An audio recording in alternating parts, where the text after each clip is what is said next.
Hello and welcome to another video in the Godot series. Today I wanted to continue talking about Godot unit testing and in particular doubles. And stubs make it possible, you might have guessed it, to create a stub. And a stub is used that if you have a class that instantiate other classes, with the stub you can basically stop those other classes and then let them return the values you want. So you can keep your test encapsulated to only testing one class, so you don't have to integrate with other classes. So let me show you how it works. So we have our player class from the last video, and I now created a player powers class, which is a very simple class with an array, and it has some powers that the player can have. And it has one method called getRandomPowers, which now goes through the array and gets a random power and returns that power. So if I were to use this player powers class, I could create a method in my current player class to do something when I get a random power activated. So let's create a method for that.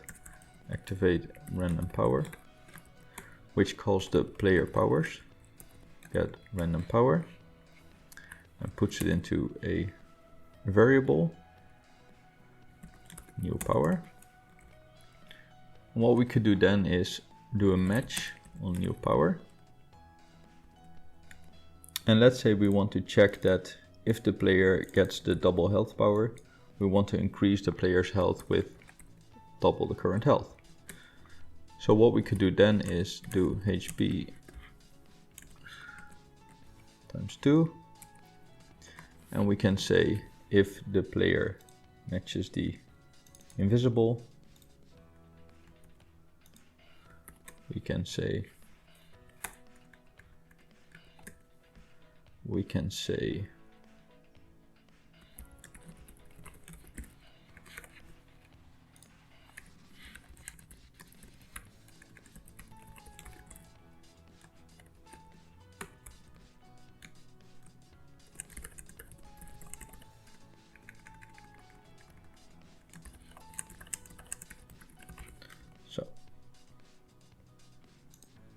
what we did now is we created a method that activates something on the player side when we get a new random power. But now we would like to test this. The problem is that because this gives back a random power, it's hard to control this in a test if we don't stop the player powers class to give back what we want. And also we want to test the player and not the player powers class. So otherwise it would become an integration test. So for a unit test we want to see if the logic of this part works correctly. And what we have to do here is we have to create a double for the player powers. So we have to var player powers stop. So we do player powers stop is, and then we can say double player powers new. So what Godot unit testing will do now is create a double for this class, and with the double it will, for every method that is called that is not stopped, it will return null. You also have partial doubles, which try to return the correct values for the normal methods, and you can still stop the ones you want. But for now we can use the double. So now we have our player power stop, and now we have to tell the player that it has to use the stop instead of the player powers. So here we have this field, so we have to override this with the double that we just created. If we go back, we can say player powers is player powers stop. And now we can create a test for it, so test power double HP. So if we were to not create a stop now, let's try that. So we do player activate random power. Let's see. Activate random power. And then we would say assert equals player HP to be 200. That's what the double health power does. So if we would run it now,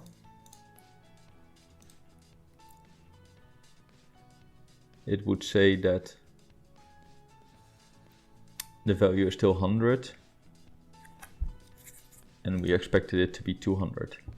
And the cause of that is because we don't know which was returned from the random power. So if we would print the value, we would see that every time we run the test it might return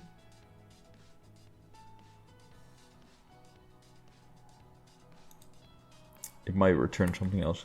Now I'm saying that wrong because we have the double already. So if we would do this,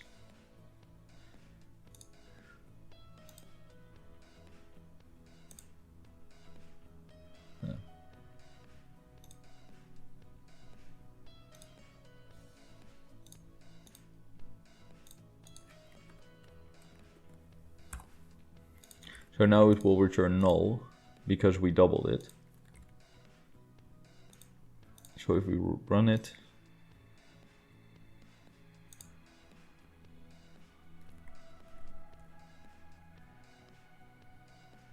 and here we can see that it indeed returns null.